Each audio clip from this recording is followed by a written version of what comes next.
వృత్తిరీత్యా ఆమె ఒక దంత వైద్యురాలు. రోగులకు చికిత్స చేస్తారు. ప్రవృత్తి మాత్రం వ్యవసాయం. మార్కెట్లో లభించే కల్తీ పాలు అనేక కొత్త రోగాలకు కారణం.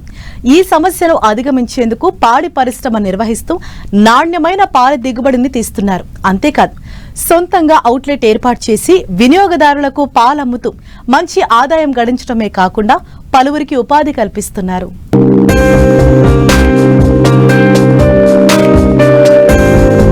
వ్యవసాయ అనుబంధ రంగంగా పాడి పరిశ్రమ వాణిజ్య స్థాయిలో విస్తరించింది.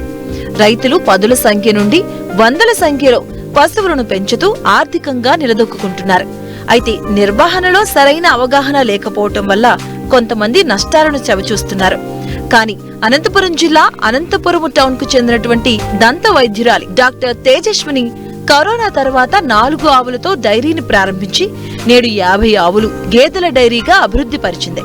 ఒక డైరీని అనంతపురం పట్టణంలో నిర్వహిస్తూ ఉండగా మరొకటి కళ్యాణదుర్గం మండలం ముద్దినాయనపల్లి గ్రామంలో నిర్వహిస్తున్నారు. మేత కోసం 20 ఎకరాల్లో పలు పశుగ్రాలను పెంచుతున్నారు. ప్రతిరోజు 2 డైరీ ఫామ్ల నుంచి 250 లీటర్ల పాల దిగుబడిని తీస్తున్నారు. వచ్చిన పాల దిగుబడిని సొంతంగా అవుట్లెట్ ఏర్పాటు చేసి వినియోగదారులకు అమ్ముతున్నారు. ఈ డైరీ నిర్వహణ ద్వారా 10 మందికి ఉపాధి కల్పిస్తూ ఆదర్శంగా నిలుస్తున్నారు. సో ఇప్పుడు నా కాన్సెప్ట్ ఏంటంటే ఫామ్ ఫ్రెష్ మిల్క్ సప్లై చేయాలని. సో నేరుగా మనం ఫ్రెష్ మిల్క్ ప్రొవైడ్ చేసే దానికోసమని నా ప్యాషన్ కొద్దీ నేను ఇవి మెయింటైన్ చేస్తున్నానండి. దాదాపు 2.5 years అవుతుందండి. ప్రస్తుతానికి ఇక్కడ మాకు 20+ ఉన్నాయి. దాదాపు ఇంకొక ఫామ్లో వచ్చేసి 50 దాకా ఉన్నాయి టోటల్ క్యాటిల్. ఇక్కడ పర్ డే వచ్చేసి 140 లీటర్స్ అవుతున్నాయండి. ఒక ఆవు న్యాచురల్గా తినే ఫుడ్లో దాదాపు దానికి 70% milk production only from the water.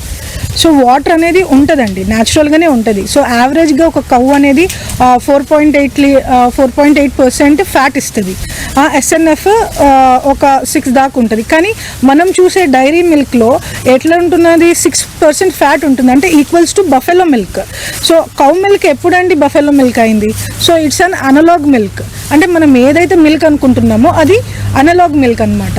So అంత కాన్సన్ట్రేటెడ్ ఫుడ్ని మనం తీసుకుంటున్నాం.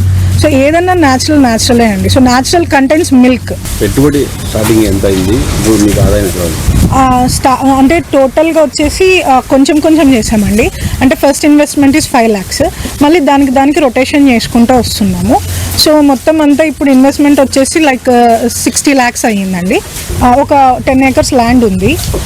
ఇంకొక 10 acres లీజ్కి తీసుకున్నాము. సో అక్కడ పండించుకుంటామండి.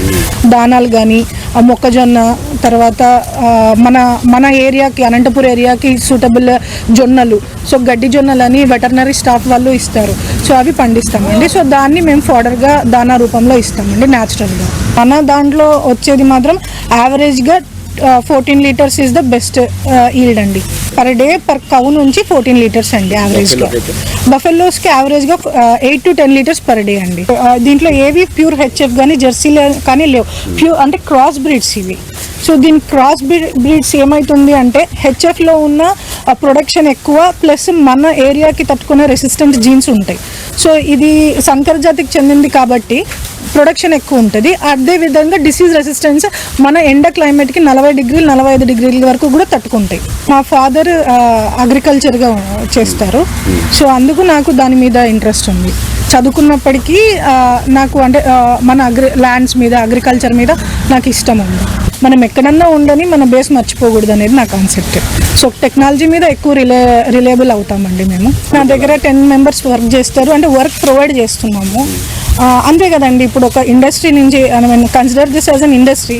సో 10 మందికి ఇప్పుడు జాబ్స్ ఉన్నాయి. ఎకానమీకి మన ఓన్ కాంట్రిబ్యూషన్ ఏంటి, మన ద్వారా మనం ఎంతమందికి శాలరీ ఇవ్వగలం. మేబీ నాది చిన్న యూనిట్ అవ్వచ్చు, రేపొద్దున పెద్ద యూనిట్ అవ్వచ్చు. ఈరోజు 10 మంది వర్క్ చేస్తున్నారు, రేపొద్దున ఒక 50 మంది దాకా వెళ్ళొచ్చు. సో మహిళలే దాదాపు ఒక 6-7 మంది ఉన్నారు. బీయింగ్ ఏ ఉమెన్ అంటే అట్లా బ్యాస్ కాదు కానీ, బట్ నేను వాళ్ళకు ఉపాధి కల్పించాలనేది నా మోటివ్. ఒక రీటైల్ షాప్ ఉంది, అక్కడికి వెళ్ళి తీసుకుంటారండి కస్టమర్స్. లేదండి, ఇప్పుడు ప్రస్తుతానికి మాకున్న సినారియోకి ఓన్లీ మిల్క్ మీద కాన్సన్ట్రేషన్ ఉంది అంతే. మిల్క్ ఇప్పుడు అంటే దేశంలో మిల్క్, ఆయిల్, నీళ్లు ప్యూర్గా ఇస్తే చాలండి, మళ్ళీ మనము డాక్టర్స్ దగ్గరకు పోవాల్సిన అవసరం లేదు. సో నా కాన్సెప్ట్ ఓన్లీ మిల్క్ మీదే ఉంది ఇప్పుడు. ఎట్లా అమ్ముతున్నారు లీటర్ పాలు ఎట్లా? అంటే బఫెలో మిల్క్ లీటర్ 65 రూపీస్ అండి, కౌ మిల్క్ లీటర్ 55 రూపీస్. దీన్నే ఇంకొక పెద్దగా తీసుకెళ్ళాలి. ఇది ఇప్పుడు ప్రస్తుతానికి మేము లీజ్కి తీసుకున్నామండి. ఇక్కడ నెలకి రెంట్ వచ్చేసి ఒక 8,000 పే చేస్తున్నాము. ఇది ఎంత బేసిక్గా అంటే ఎండాకాలంలో కాబట్టి తడికలు అయితే కొద్ది కూల్ ఉంటాయని వేపించాము న్యాచురల్గా.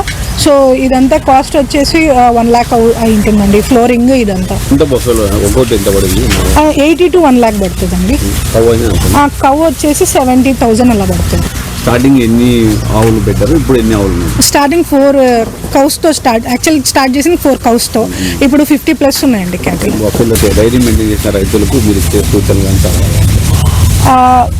ఫాడర్ మీద కాన్సన్ట్రేట్ చేయండి. బయట కొనే దానికన్నా మీ సొంత ల్యాండ్ లేదా లీజ్కి కానీ కౌలుకి కానీ తీసుకొని అంటే దానికి కావాల్సిన మేత, దానికి కావాల్సిన దానా మీరే ప్రొవైడ్ చేసుకోగలిగితే దాదాపు డైరీ అనేది ఒక 80%లో కాస్ట్ రిడక్షన్ చేయొచ్చండి.